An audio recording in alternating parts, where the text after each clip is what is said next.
안녕하세요. 백수의 창 이백수입니다. 오늘은 아주 귀한 분을 백수의 창에 초대했습니다.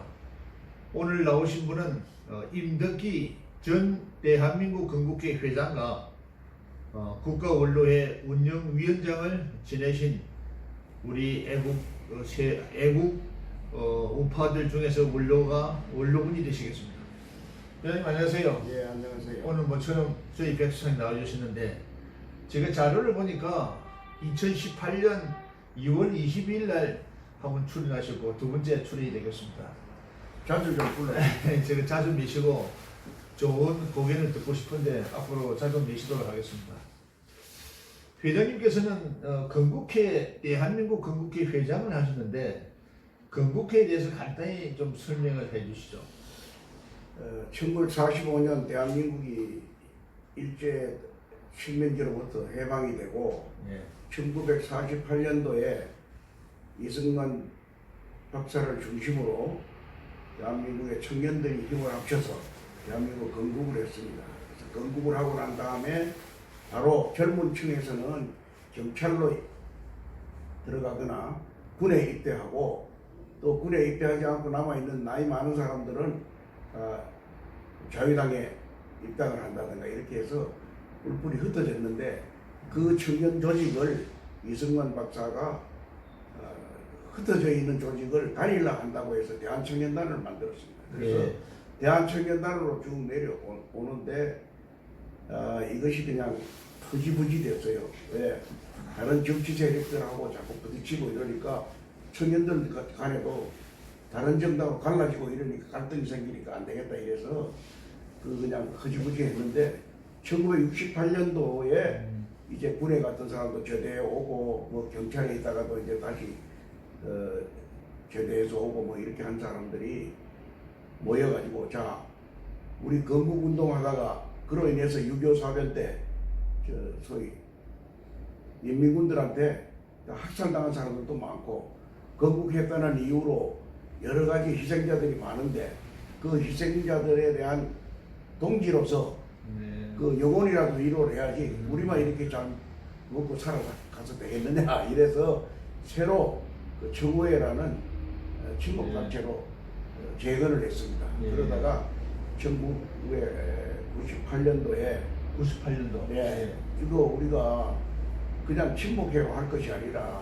대한민국의 정통을 이어가는 건국 주체 세력으로서 건국회로 이거 활동을 해야 되지 않겠느냐. 그래서 후세들에게 건국 이념을 제대로 전수할 수 있는 그런 단체가 되자 해서 그래서 법인으로 만들고 이름도 대한민국 건국회로 했습니다. 예. 그러니까 초대 회장은 이승만 박사가 하셨고 예. 상대 우리나라 우파 세력들 중에서는 가장 권위 있는 단체가 되겠습니다. 예. 원로단체고. 또 회장님께서는 장경순 의장님이 의장으로 되신 국가원로회 운영위원장도 하셨죠? 예, 그 건국회장을 하고 나면 민간단체로서는 더 이상 뭐 할 단체가 없습니다, 사실. 그래서 3.1절이나 8.15 행사 때 대통령 옆자리에 앉는 그런 단체입니다. 예. 그래서 저도 회장하면서 그 강화문에 있는 역사박물관 개청할 때 그 이명박 대통령하고 둘이서 같이 그 캠프를 끊을 정도로 그 대접을 받았는데 이제 더 이상 뭐 사회단체 활동할 마땅한 그게 없는데 그 장경순 의장을 우연한 기회에 만났더니 이 양반이 여러분께서 뭐라고 하냐면 임동지 내가 지금 말이야 97세인데 100살을 산다 해도 3년밖에 못 사는데 나라가 조금 이렇게 엉망진창으로 지금 굴러가고 있으니까 내가 아스팔트에서 쓰러지는 한이 있더라도 이걸 그냥 보고 있을 수 없다. 그러니까 임동지가 나를 좀 도와달라. 같이 좀 사회운동하자 이래서 그래서 뭐 저는 직책이라든가 뭐 책임 이런 거 떠나서 무슨 일이라도 우리 장경순 의장님께서 애국 활동 하신다면 저도 함께 하겠습니다. 이래가지고 운영위원장을 맡았습니다. 예. 회장님 지금 그 회장님이 역임하셨던 대한민국 건국회라든가 국가원로회 이게 상당히 그 우리나라 중심 애국 세력들인데 건국회장이라든가 또 이제 국가원로회를 지내시면서 오늘날 우리 대한민국 시국을 한마디로 어떻게 판단하고 계십니까? 지금 시국은 70년 걸어온 우리의 역사가 네. 완전히 물구나무서기를 하고 있는 것 같습니다. 예. 예, 물구나무서기를 하고 있는 그런 형편이고, 지금까지 이 나라가 이렇게 될 때까지 얼마나 많은 피땀을 흘리고 우리가 노력을 했는데, 지금 어떤 사람들이 정권을 잡고 나더니 모두가 적폐고 부조리고, 네.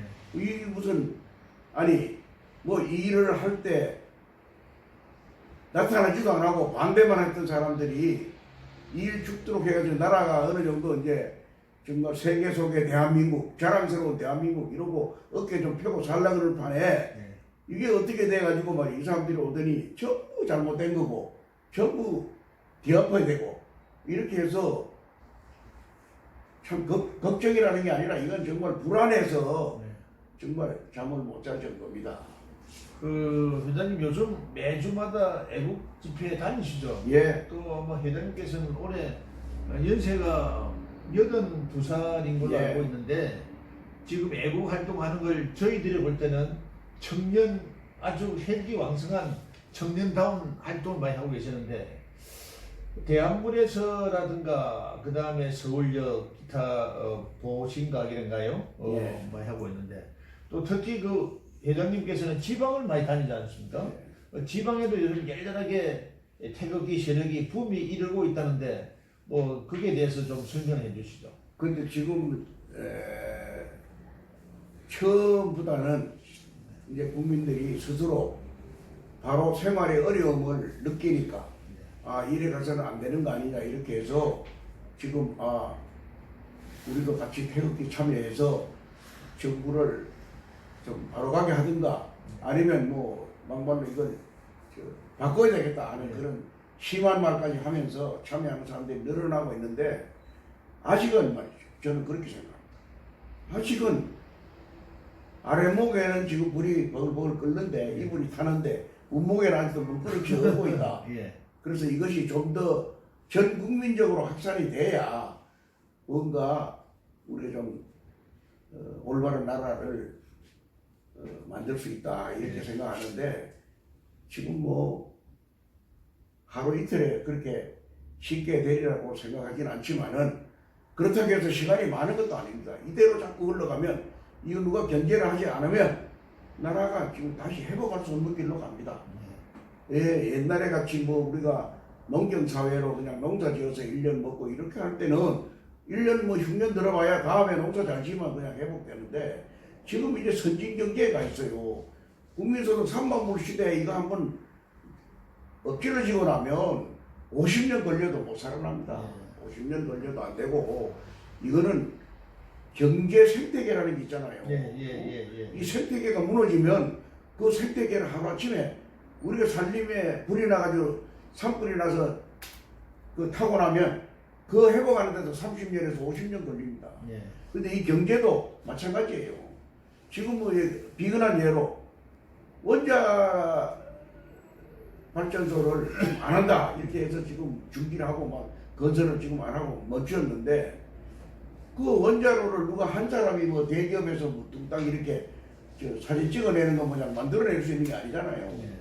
1단계 하청, 2단계 하청 해가지고 6단계, 7단계까지 내려가는데, 그 밑에는 수많은 중소기업들이 각자 맡은 분야에 어떤 부분을 하라고 만들어내는데, 여기에 공장도 돌아가야 되고 거기 무슨 기능공도 필요하단 말이에요. 근데 이거 안 한다고 그러니까 전부 다 중소기업들이 문 닫아가지고 뿔뿔이 다 기술자들이 흩어지고 고등 기술자들은 해외로 다 나가버리고, 그러면 이 생태계가 무너지고 나면 설사 우리나라 원자로를 건설하려고 하더라도 자원이 없어서, 돈이 없어서 못하는 게 아니라 여건이 안 돼서 못하는 거예요.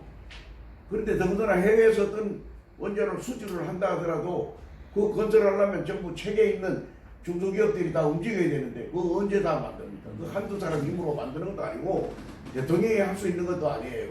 이거는 이런 건 큰 실수를 지금 하고 있거든요.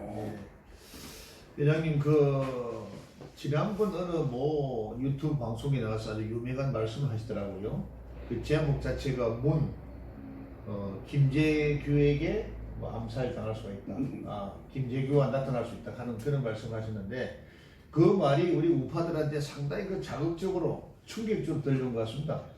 근데 그 배경에 대해서 한 번 더 다시 말씀해 주시죠. 그래서 저는 그 얘기를 하게 된 동기가 왜 대통령이라고 해서 그 정도의 길을 가지 않고 국가 장래를 망친다는 그런 위험성이 있으면 현재 측근으로 따라다니는 사람 중에도 그래도 정신이 올바로 베낀 사람들이 있다면 이건 아닌데 이렇게 가면 안 되는데 그러면 거기 건의해서도 안 된다. 그 방법 없잖아요. 그러면 그 물리적인 방법을 써가지고라도 이거는 안 되겠다. 뭐 이런 사람이 나올 수 있다. 이런 거를 제가 얘기한 거고 그때도 제가 그 얘기하면서 제가 그걸 하겠다는 것도 아니고 제가 그걸 뭐 기도하는 것도 아니지만은 그럴 수 있다는 가능성을 얘기했습니다. 그리고 그때 박정희 대통령께 김재규가 등을 돌린 거는 뭐 국내 정치 얼마나 잘하고 사실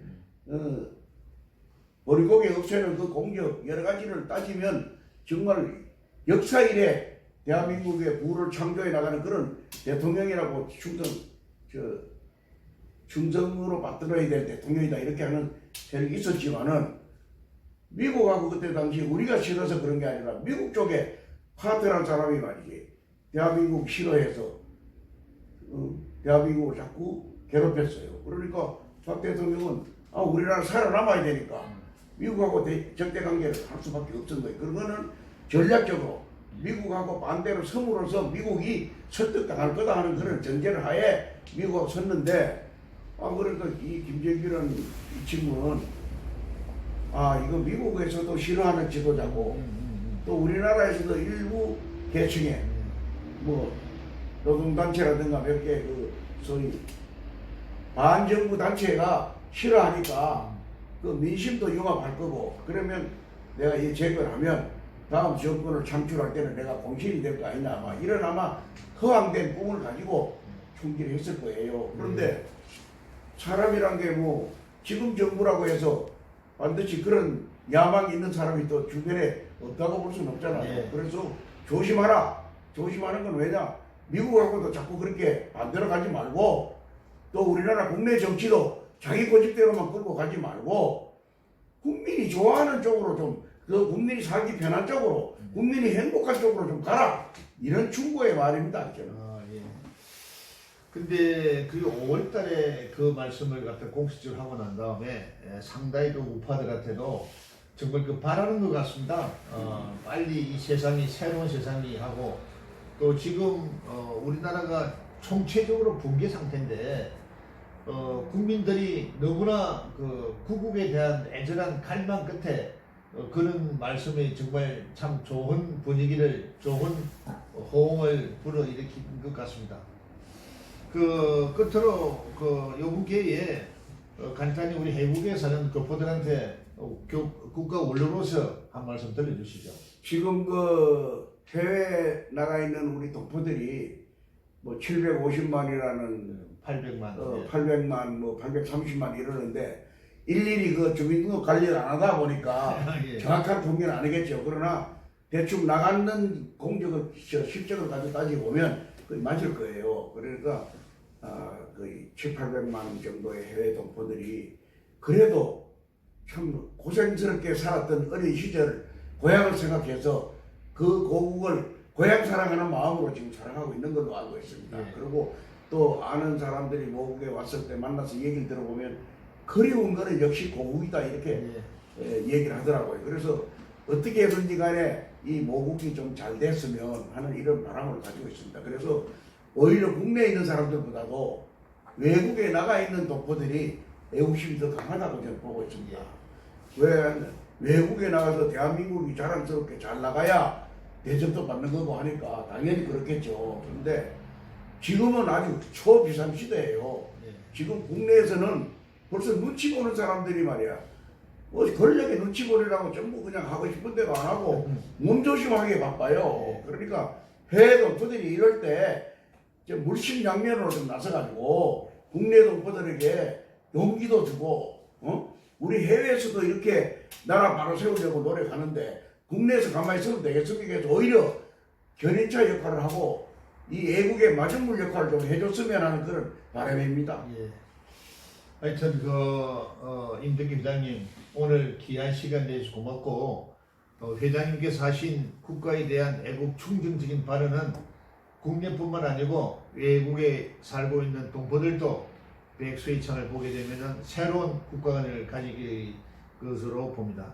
오늘 하여튼 긴 시간 감사합니다. 우리 전 브라질 회장을 맡았던 우리 이백수 회장님도 해외 동포인데 이백수 회장님의 그 열성만큼 못지않는 해외 동포들이 많이 있을 걸로 믿습니다. 예. 그래서 어떻게 해서든지 이 방송을 보는 해외 동포 여러분들이 정말 이 나라 완전히 망해져 가는데 이거를 다시 꿋꿋하게 세울 수 있는 그런 역할을 좀 해주시기를 간곡히 부탁을 드리겠습니다. 예. 예, 감사합니다. 네, 감사합니다.